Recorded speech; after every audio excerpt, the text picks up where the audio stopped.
Tendance en légère hausse sur le CAC 40 à la mi-journée après une ouverture de l'indice parisien au-dessus des 5700 points.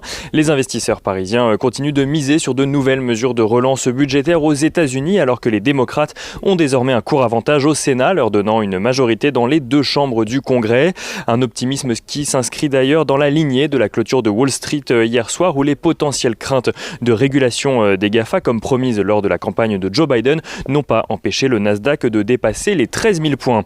L'Asie n'est d'ailleurs pas en reste non plus puisque ce matin le MSCI Asie-Pacifique inscrivait un nouveau pic historique alors que le Nikkei retrouvait de son côté un niveau qu'il n'avait pas connu depuis près de 30 ans. Les investisseurs qui semblent assez peu inquiétés par les nouvelles mesures de restriction mises en place par le gouvernement face à la progression de l'épidémie, ni même inquiets des nouvelles souches de Covid-19 qui ont fait leur apparition au Royaume-Uni il y a quelques semaines ou plus récemment en Afrique du Sud. Selon une étude relayée par CNBC, le vaccin développé par Pfizer et BioNTech serait d'ailleurs également efficace contre ces nouvelles souches. Du côté des statistiques dont les investisseurs ont pu prendre connaissance depuis ce matin, la production industrielle résiste plutôt bien au mois de novembre en Allemagne. Celle-ci gagne 0,9%, soit légèrement plus qu'attendu. En France, en revanche, la situation est différente. La production industrielle sur le même mois perd cette fois-ci 0,9%, soit légèrement plus qu'attendu. La consommation des ménages en France recule également. Les dépenses chutent de 18,9% en volume sur le mois de novembre, toujours à cause notamment des nouvelles mesures de restriction.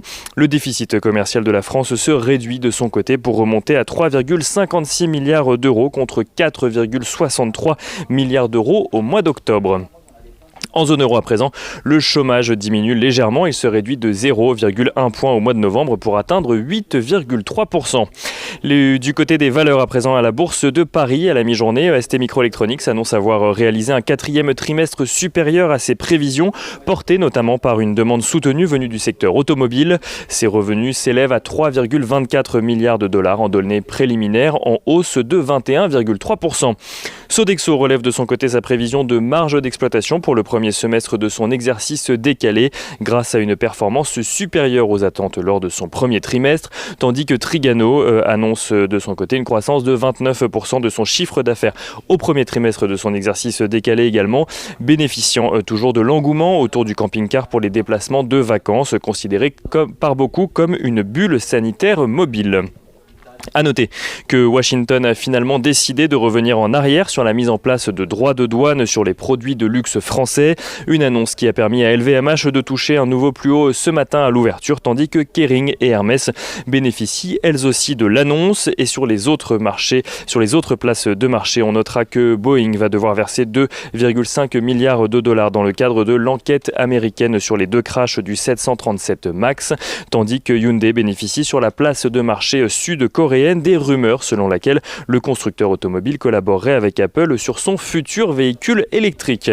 On regarde rapidement ce qui se passe du côté du marché des matières premières. Le pétrole qui se rapproche des 55 $ le baril de Brent, tandis que l'once d'or se rapproche des 1900 $. Et sur le marché des changes, l'euro-dollar est à la mi-journée au-dessus des 1,22 $ pour 1 euro.